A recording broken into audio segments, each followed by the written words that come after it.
Hole number 16 remains a short drive and pitch par 4, which many of you may know became a concept of the original designers Tom Weiskopf and Jay Morrish that they repeated on many of their courses around the country. The hole that immediately comes to mind is the drivable 17th hole at TPC Scottsdale in Arizona. The main work on this hole involves the reshaping of the entire tee complex to lower the elevation, widen the teeing grounds for expanded options of angles of play, and the removal and replacement of the cart path on the right and the left, all to provide better access and flow from the 15th green. The fairway slope and contouring remains the same, however there will be two newly shaped sand bunkers added, one short right along the creek, and the other a bit longer on the left that will cover the entrance of the green. These hazards are meant to provide visual definition depending on where the player intends to hit their drive. The risk-reward nature of the hole really comes out in the decision-making from the tee and what type of approach is desired, and the strategy of these hazards really support that, especially that bunker short left in front of the green. The fairway will be expanded along the entire right side and on up closer to the green. This will now bring into play a large low area just right of the green along the creek. This feature will provide sloped lies for shots into the green and recovery shots that miss the green, and bring the creek more into play for those shots missed right, especially for those going for the green from the tee. The green will be softened and sloped a bit more towards the player. The redesigned surface will bring a number of different strategies into play based on the pin location of the day.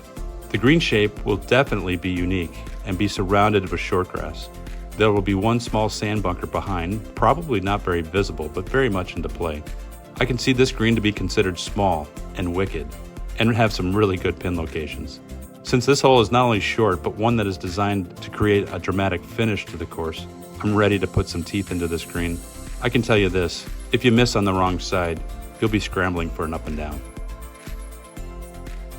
The 17th hole, known as a short, reachable par 5 by most of the better players, well actually most call it a par 4, is a hole that represents one of the largest playability discrepancies on the entire course, and we're planning to address this in our new design.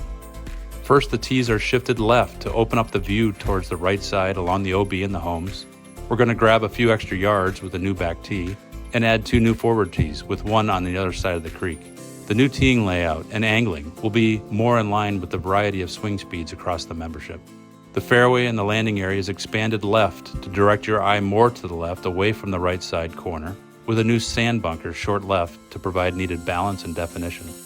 An accurate drive is going to be needed if you desire to reach this green in two, due to a series of 4 new sand bunkers added in the landing area. This is going to make the drive a true risk-reward for those who want to challenge the corner and go for the green. We'll also reshape the fairway to be cantered a bit from right to left with a bit of an upslope to get the balls to bounce left once they hit the ground. Those balls might just find those new bunkers. Finally, the bunker strategy around the second landing area and the green has been completely redesigned to again protect the shortest route to the green from the right, and to place a bit more thought and increased interest in laying up. The fairway is completely reshaped in this area, integrating varied slope lies, the removal of mounds, including the removal of that existing bunker on the left to open up the left side approach. A series of 2 new sand bunkers are added on the right to protect that approach from the right, and a small centerline bunker is added roughly 80 yards from the green just to keep things interesting. The green continues a left to right angle to which the hole currently bends and is protected in the front by a sand bunker and short grass chipping areas to the right and then over the green. The green is planned to slope a bit to the left and away from the player, which should bring in a little more fun and strategy to the approach and certainly the recovery shots. The high ball approach will work well here. I think you'll find this hole playing a bit more even among skill levels. The big hitter will be able to swing away, but my plan is to add more penalty if you don't pull off the shot. It's also a good match play hole, which I can see a variety of scores, including some big numbers if you're not careful. The 18th hole, our finishing par 4, is going to be epic. With options, drama, all come to mind when thinking of the finished product. This hole will look incredible from the tee and leave you with the feeling of wanting to get right back out on the course to take another spin around. I can't wait. The tee complex will be lowered maybe as much as 8 to 10 feet to make the tees fit a bit more naturally, accentuate the uphill nature of the hole, and make it play a few yards longer. New forward tees are added to open up a much better view of the hole and provide additional options for the slower swing speeds.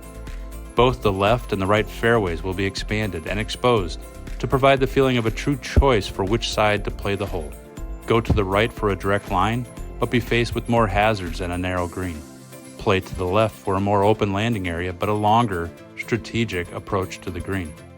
Both playing options should be equally interesting and desirable, and further, this choice should be considered mostly by the pin location for the day. You'll notice a newly renovated creek feature and the removal of cart path. This will allow the natural topography to take the center stage and make the hole look and feel like it's been there for years. 2 sand bunkers protect the right fairway, and 2 more protect the left. The creek has been adjusted near the green to allow for balls to be hit much closer to the green, but will definitely come into play more. Now on to the green. This is a green I am most excited for, as this new design will be dramatic and allow for some really incredible pin locations and shot options. Since the length of the approaches aren't quite as long as I'd really like, I'm planning to make the putting surface the challenging aspect of this hole. The green is pushed back into the hillside a few yards to add a bit of length, but also to gain a few feet in elevation, further accentuating the uphill routing of the hole. A large fronting sand bunker is built into the green surface that will cause 2 large areas of the green to be flanked on either side, both on the left and on the right. Even though the entire green will be quite large, the different sections will make the surface play much smaller, depending on what side the pin is located. A series of 3 sand bunkers will be set into the hillside behind to introduce some visual deception of really how far back the green surface is. The depth will be harder to perceive from the right than the left. This is a hole of great interest and strategy, and is likely to be one that players talk much about after their round. My hope with this hole, as with all the others, is that the design and strategy will be what members will enjoy, respect, and be very proud of. It is with great honor and privilege that I offer these comments, and I look forward to watching Greg, Courtney, and especially Joseph bring them to reality. I think you all are absolutely going to love it. Thanks for listening.